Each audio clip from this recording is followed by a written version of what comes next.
Good morning students. Shri Dakshinamurthy high school English medium की YouTube channel पर आपका स्वागत है। स्टैंडर्ड थर्ड सब्जेक्ट हिंदी, हमने चैप्टर 16 संयुक्त अक्षर बराबर, तो हमने संयुक्त अक्षर जो देखे, अब हम इसका अभ्यास करेंगे, एक्सरसाइज करेंगे। तो चित्र देखकर सही शब्द पर हमें राइट का निशान लगाना है बराबर। ये किसका चित्र है? वृक्ष का है। वृक्ष यानी पेड़ और कक्षा यानी क्लास, तो ये किसका चित्र है? वेरी गुड, कक्षा बराबर। फिर है यज्ञ, यज्ञान बराबर, तो ये है यज्ञ का चित्र। फिर है मित्र या पत्र, मित्र यानी दोस्त, पत्र यानी लेटर, तो ये पत्र का चित्र है। फिर है श्रमिक और श्रवण, श्रवण यानी सुनना और श्रमिक यानी मजदूर बराबर, तो ये श्रमिक का चित्र है। फिर शब्द बनाइए। आपको ऐसे एक शब्द दिया है तो आपको शब्द दूसरा बनाना है। मक्का, फिर कक्का बराबर, डब्बा, गुब्बारा, किल्ली, बिल्ली, पत्ता और सत्ता बराबर। फिर आपको यहाँ पे चित्र देखकर नाम लिखिए। चित्र देखकर नाम लिखिए। तो यहाँ पे चित्र जो दिए गए हैं वो आपको नाम लिखने हैं बराबर। तो आपको आता है ना, ये है मक्खी, पत्ता, रस्सी, गन्ना, लट्टू बराबर और थैला, बस्ता। तो आपको ये चित्र यहाँ पे दिए गए हैं, आपको ढूंढकर इसके नाम लिखने हैं। ओके, अब हम आगे बढ़ेंगे अभ्यास की ओर। अभ्यास पत्र 2, तो आपको यहाँ पे चित्र देखकर नाम लिखने हैं, फिर सही शब्द चुनना है, चित्र को उसके नाम के साथ रेखा खींचकर जोड़ना है और प्रश्न के उत्तर देने हैं। हमने ये सब पहले करवा दिया है, तो आपको ये अभ्यास पत्र अपने आप करना है।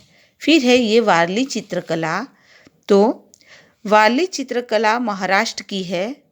इस चित्रकला में स्त्री पुरुष की आकृति को त्रिकोणीय आकार में बनाया जाता है और उनके हाथ पैरों को केवल रेखा के द्वारा अंकित किया जाता है।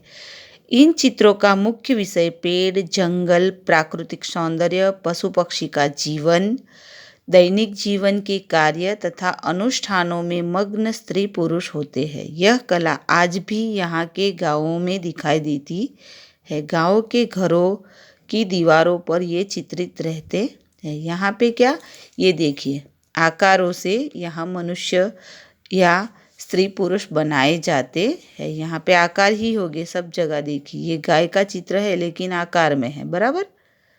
तो ये वारली चित्रकला है। अब हम आगे शब्द सीढ़ी देखेंगे। तो आपको इस प्रकार चित्र दिए हैं, देखिए बराबर, तरबूज, दवा, जमीन, नहर, थर्मस, ऐसे। तो आपको चित्र देखकर शब्द सीढ़ी आपको ये पूरी करनी है बराबर। ये आपको अपने आप करना है। फिर नटखट दुनिया, तो पशु पक्षी के नाम बोलिए और चित्र के बारे में आपके घर पर चर्चा कीजिए। अब हम चैप्टर 17 कौवा देखता ही रह गया।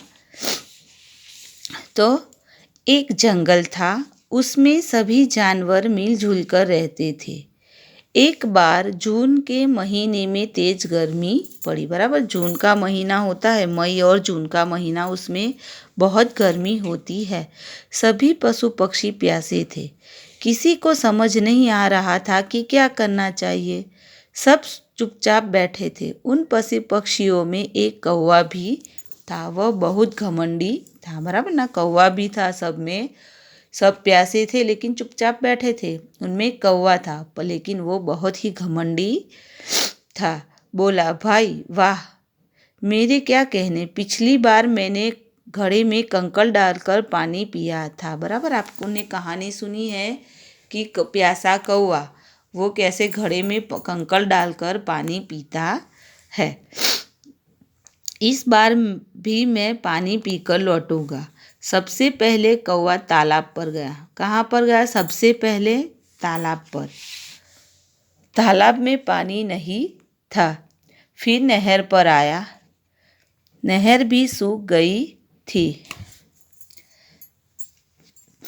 उड़ते उड़ते वह एक गांव में पहुंचा।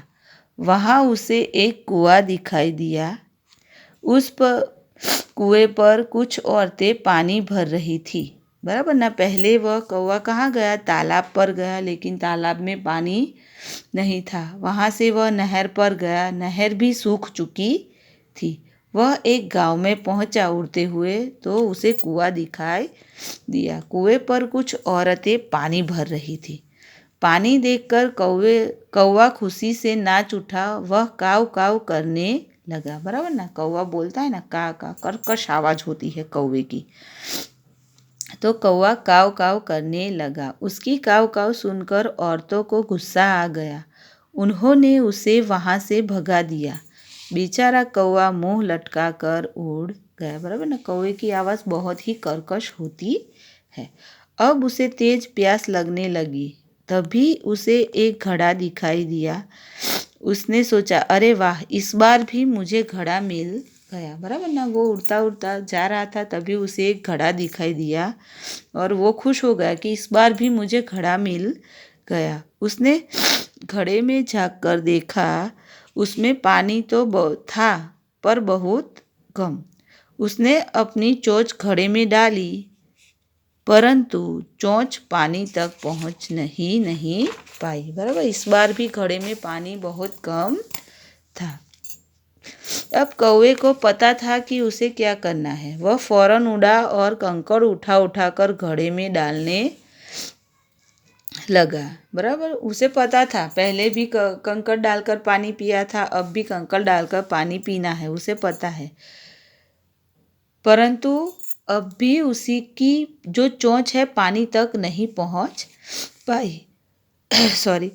उसने इधर उधर देखा, उसे कोई कंकड़ दिखाई न दिया। वह कंकड़ लाने कुछ देर दूर उड़ गया। वही पेड़ पर एक तोता बैठा था। पेड़ पर कौन बैठा था? एक तोता। वह बहुत देर से कौवे को घड़े में कंकड़ डालते हुए देख रहा था।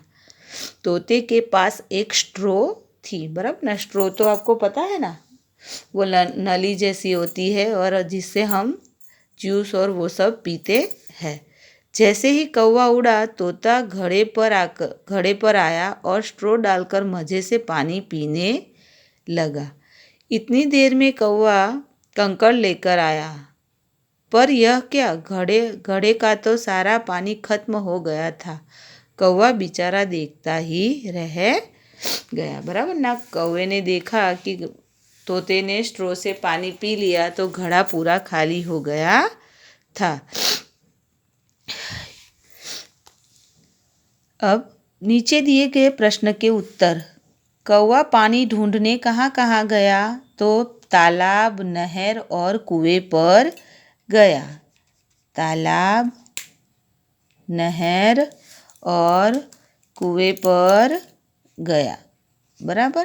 तालाब, नहर और कुआं। घड़े का पानी कौन पी गया? तोता। तोते के पास क्या था? स्ट्रॉ। बराबर? लिखित प्रश्न। कौवा कुएं से पानी क्यों नहीं पी सका?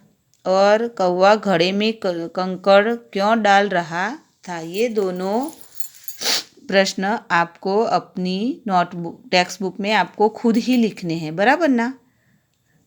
फिर सही शब्द चुनकर खाली जगह भरिए। तो जून महीने में तेज गर्मी पड़ रही थी। कुएं पर खाली जगह पानी भर रही थी। औरतें।